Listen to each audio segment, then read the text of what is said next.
Hey everyone, and welcome to the channel. Today I'll be reviewing the Going Merry One Piece Animation 25th Anniversary Memorial Edition Chogokin figure.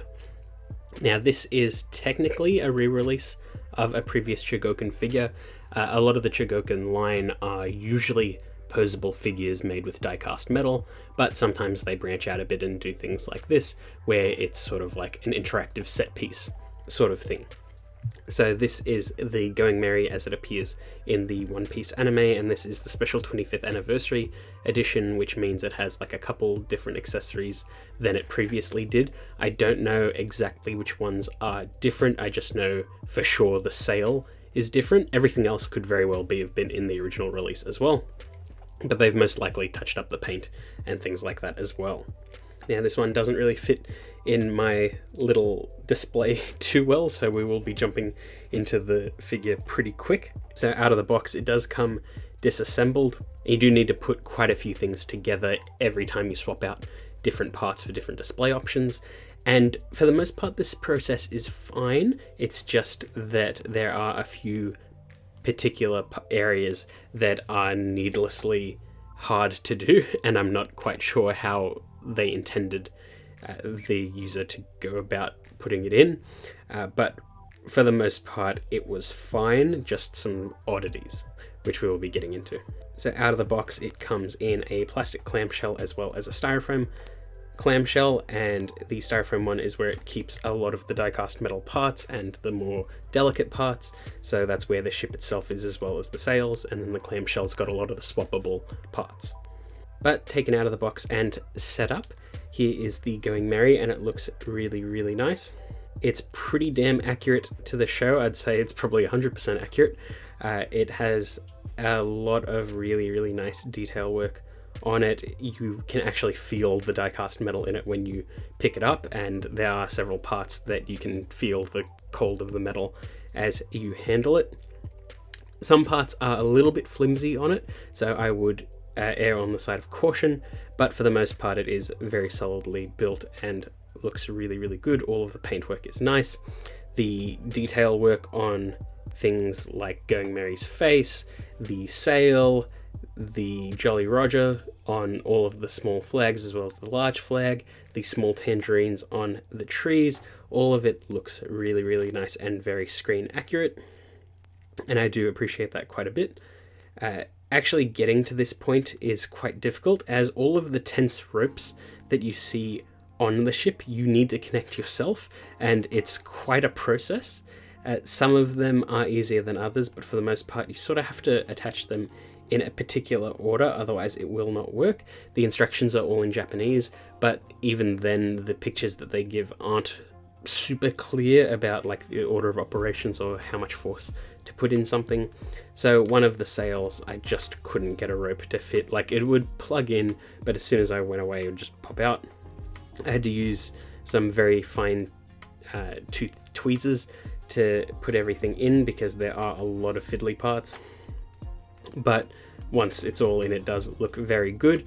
And as I assembled it all in the base Going Merry state, it dawned on me how difficult it would be to swap it into the other version of the Going Merry, and I was dreading it, so I procrastinated and delayed the review quite a bit while I got everything in order. And I even debated just having it displayed as this permanently and not bothering with the option part, but I really wanted to see the option part.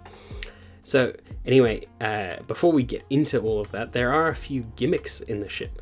So if you remove the front panel, you can see the interior of one of the rooms. This has a little crank wheel in the center, which actually controls the anchor, so you can actually pull that rope in or out, which is pretty cool, and you can see the rest of the front-facing cannon in that room. If you take off the back panel, you can see 2 more cannons, as well as the interior of another room. Some of the rooms aren't super clear what they are, but some of them are, so you just need to sort of fumble about. If you take off the tangerines, you can see what appears to be another small Going Merry head, and this actually controls the rudder on the back of the ship, so it is actually really cool. It is a little bit difficult to attach, so you do need to be careful lining everything up, but it is really, really cool. And then if you remove all of the centerpieces, then you've got sort of like a main cabin, which is pretty cool as well. And I do like that the mast sort of starts in the center there, which is very cool. Then for other gimmicks, this is actually a battery-powered display.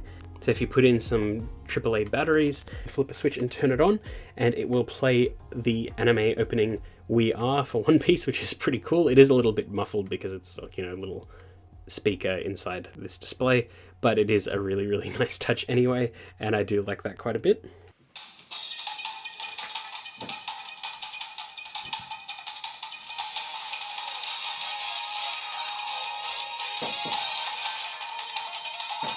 And you also get a number of minifigures. So there is a little unpainted Luffy that you can just sit on top of Merry's head, and it looks really, really cute and nice. You do also get the sort of fixer spirit of the Merry that Usopp spotted during Skypiea, which was pretty cool. This is a significantly large minifigure compared to all the others, but that was pretty cool addition. So you get all of the Straw Hats as of the end of Eni's lobby, as well as a couple of the other characters that were integral to that, to recreate the scene when the Merry finally said goodbye and sank.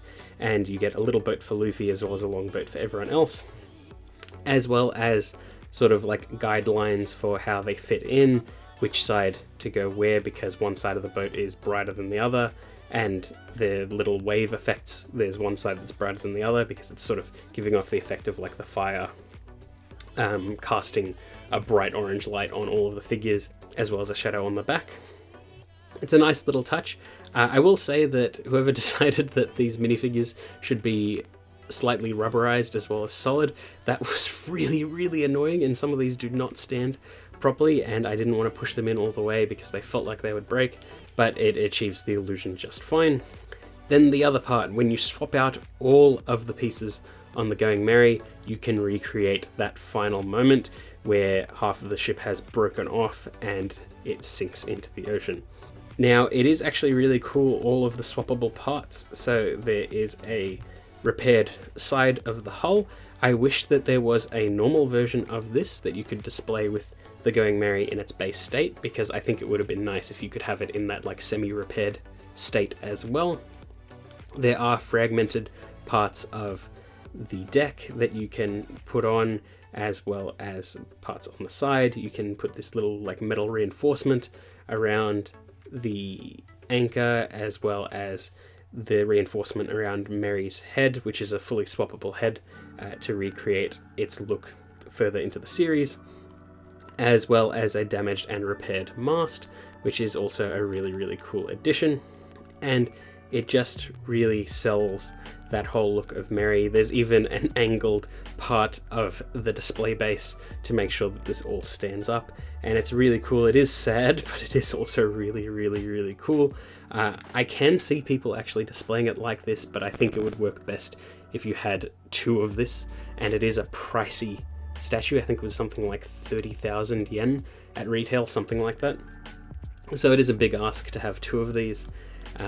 But I can see this as a really, really cool set piece to have, especially if you get the Chogokin Thousand Sunny, or if they re-release the Thousand Sunny, that'd be cool as well, because I'd be down to have both of the main ships. And it's just a really well done display. Some of the other accessories that I didn't use, there is a fully closed sail, as well as the 25th anniversary logo sail. I didn't feel like using those just because of the amount of effort that is involved in swapping out all of those parts, and it was not going to be the final display option for me, but it was appreciated to have nonetheless, just not for me. But after I put it back into the main Going Merry mode, I was very, very happy with it, and that is now currently the version that I have on display with my other One Piece figures, and I am really, really happy with how it all turned out. It is a really solid release. I wouldn't necessarily recommend it just because of how fiddly it is and how expensive it is, but it is really, really cool for the diehard One Piece fan. And if you are a really, really big diehard One Piece fan, there's a good chance you already had the original, but this is nice for anyone that missed out on that and wanted a really cool commemorative figure. But yeah, that's pretty much it. I hope you enjoyed that video, and I will see you all next time.